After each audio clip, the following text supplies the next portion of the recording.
మేము ఉపరాష్ట్రపతి ఇష్యూలో మరి ఎన్నిక కూడా కాబోతుంది. ఇవాళ కాంగ్రెస్ నామినేషన్ కూడా వేస్తున్న సందర్భంలో వారికే మేము మద్దతు ఇస్తామని చెప్పడం ఎట్లా చూస్తారండి? 2 టన్నులు ఇప్పటి వరకు ఎంత ఎంత యూరియా రిలీజ్ చేశారు? ఈ రాష్ట్ర ప్రభుత్వం పంపించిన దానికి ఇంకా ఇస్తూనే ఉన్నాం. నిన్న మొన్న కూడా కోరమండల్ కంపెనీకి కానీ మిగతా కంపెనీలకు ఇచ్చి యూరియా తెలంగాణకు సప్లై ఇవ్వని చెప్పి ఆర్డర్ కూడా ఇచ్చారు. యూరియా తెప్పించుకోవడం లోపల రాష్ట్ర ప్రభుత్వం తెప్పించుకోవాలి కదా. కేటీఆర్ నూరు మాట్లాడతాడు. కేటీఆర్ ప్రభుత్వం ఉన్నాక మరి ఆనాడు టిఆర్ఎస్ ప్రభుత్వం అధికారంలో ఈ రాష్ట్రంలో ఉన్నప్పుడు కేంద్రంలో అధికారం ఉన్నది మోడీ ప్రభుత్వం, భారతీయ జనతా పార్టీ ఎన్డీఏ ప్రభుత్వమే కదా. ఆనాడు యూరియా సప్లై చేసిన ప్రభుత్వం ఈనాడు ఎందుకు ఈ తెలంగాణ రైతాంగానికి యూరియా సప్లై చేయదు? ఇదంతా పెద్ద ఒక తమాషాలు చేస్తా ఉన్నారు తప్ప ఇంకోటి ఏమి లేదు. ఈ రాష్ట్ర ప్రభుత్వం విఫలమైపోతా ఉన్నది. దీని కేటీఆర్ ఏం మాట్లాడాలో అధికారం పోయినాక తెలియకుండా అడ్డగోలుగా మాట్లాడుతూ ఉన్నాడు. ఆనాడు యూరియా సప్లై చేసినటువంటి ఆనాడు మా ప్రభుత్వం కాదు కదా. మాకు మీకు టిఆర్ఎస్ పార్టీకి భారతీయ జనతా పార్టీకి ఎక్కడ పొత్తు లేదు కదా. మీ ప్రభుత్వం ఉన్నప్పుడు సప్లై చేసినటువంటి యూరియా ఇవాళ కాంగ్రెస్ పార్టీ అధికారంలో ఎందుకు సప్లై చేయం? రైతులు ముఖ్యం కదా. పార్టీలు విభేదాలు ఉంటాయి. పార్టీలకు మధ్యలో అంతర్గతంగా ఇంకా ఏదైనా నడుస్తుంది, బహిర్గతంగా నడుస్తుంది. కానీ రైతులు జాతీయ ఉత్పత్తి వ్యవసాయం అనేటువంటిది దాన్ని ఎందుకు మేము ఇబ్బంది పెడతాం? ఆయన కూడా అదే అంటున్నారు సార్. మాట్లాడుతున్నాడు కేటీఆర్ గారు కూడా అదే అంటున్నారు. 10 ఏళ్లలో లేని మళ్ళీ కొన్ని దృశ్యాలు చూస్తున్నాము. చెప్పులు లైన్లో పెట్టడం కావచ్చు, రైతులు లైన్లో ఉండడం కావచ్చు. తర్వాత మరి యూరియా కొరత అయితే ఉంది, రైతులను ఇబ్బంది పెడుతున్నారు. ఇప్పుడు వర్షాలు కూడా కురుస్తున్నాయి కనుక మరి నాట్లేసుకున్న టైంలో యూరియా లేకుంటే అది కొంత ఇబ్బందికరమైన పరిస్థితి. రైతులు పొలాల్లో పనులు చేసుకోకుండా కేవలం యూరియా కోసము ఎకరానికి 1 బస్తా యూరియా మాత్రమే ఇస్తున్నారని చెప్పడం కావచ్చు. సరే, మీరు సప్లై చేయలేదు అనట్లేదు. మీరు అన్నట్టుగా కాంగ్రెస్ కూడా ఈ అంశంలో మరి మీరు అంచనా వేయలేకపోయిందా? సో దాంట్లో ఇబ్బందులు పడుతుందా? మరి ఇప్పుడైతే వాళ్ళు వచ్చి అధికారంలోకి వచ్చి 20 నెలలు అవుతుంది. సో దీని విషయంలో మరి కేటీఆర్ చేస్తున్న ఏదైతే యూరియా సప్లై చేస్తే మేము మద్దతు ఇస్తామని చెప్పిన దాని విషయంలో ఏం చెప్తారు రామకృష్ణారెడ్డి గారు? ఈ ప్రభుత్వము యూరియా డీలర్షిప్ ఇవ్వడంలో కానీ, ప్రభుత్వము వ్యవసాయ అధికారులు నియంత్రించడంలో కానీ ఈ ప్రభుత్వం విఫలమైపోయింది. ఈ ప్రభుత్వం విఫలమైనటువంటి విషయాలన్నీ కూడా దాని మీద కేంద్రం మీద నెట్టాలని చూస్తూ ఉన్నది. ఈ నెట్టేటువంటిది ఇది సరైనటువంటిది కాదు. యూరియా మరి ఇప్పుడు లైన్లలో ఉంటే యూరియా ఎట్లా వస్తున్నది?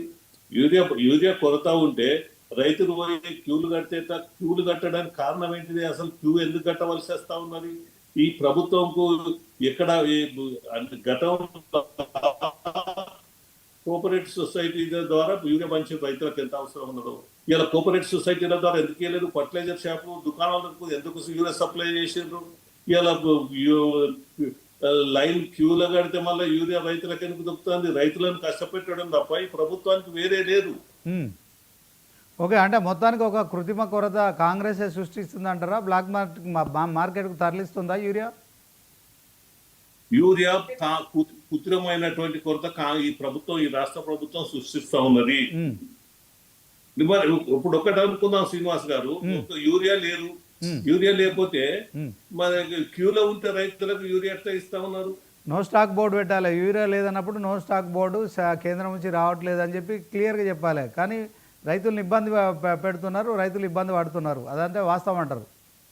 రైతులను ఇబ్బంది పెట్టడం అసలు ఈ ప్రభుత్వం అడ్మినిస్ట్రేషన్ లో విఫలమైపోయింది. వ్యవసాయ అధికారులను సరైనటువంటి పని చేయించడంలో విఫలమైపోయింది. ఎంతకాలము కొట్టుకుంటూ నాకు మంత్రివర్గంలో రావాలి, నేను మంత్రిని కావాలి, నేను ముఖ్యమంత్రిని కావాలి, నేను పెత్తనం చేయాలని కొట్టుకుంటే తప్ప రైతుల భవిష్యత్తు ఏంది? అసలు ముఖ్యంగా ఈ తెలంగాణ రాష్ట్రంలో ఉన్నటువంటి ప్రధానమైనటువంటి అంశం వ్యవసాయం, ప్యాడీ. దేశంలో నెంబర్ 2, నెంబర్ 3 స్థానంలో ప్యాడీ ఉత్పత్తి చేస్తా ఉన్నాము. మరి అలాంటి ముఖ్యమైనటువంటి అంశంలో చర్యలు తీసుకోవడం లోపల ఈ కాంగ్రెస్ పార్టీ ఈ ప్రభుత్వం ఎందుకు సరైనటువంటి చర్య తీసుకోలేకపోతుంది? రైతులకు యూరియా ఎందుకు అందియలేకపోతుంది? కేంద్రానికి అడ్వాన్స్ గా ఎందుకు ఇంత యూరియా కావాలి, డిమాండ్ ఇంత ఉన్నదని ఎందుకు చెప్పలేకపోయింది? ఇవన్నీ వైఫల్యాలు పెట్టుకొని కేంద్రం యూరియా ఇస్తలేదు అని చెప్పడం ఏదైతే ఉన్నదో సరైనటువంటిది కాదు. మీకు ఎంత మీకు ఉన్నాయి. ఎంత డిమాండ్ కావాలి, ఎంత సప్లై ఉన్నది అది అడగాలి కదా.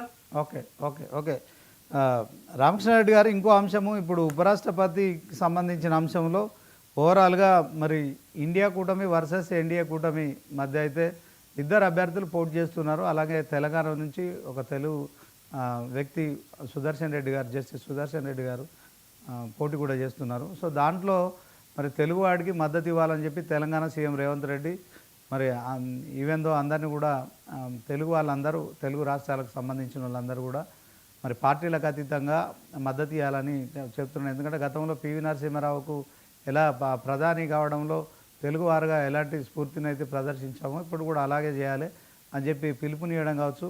మరి దీంట్లో ఇండియా కూటమికి సంబంధించిన అంశంలో ఓవరాల్గా మరి 543 పార్లమెంటరీ సీట్లు ఉన్నాయి, అలాగే 239 మంది రాజ్యసభ సభ్యులు.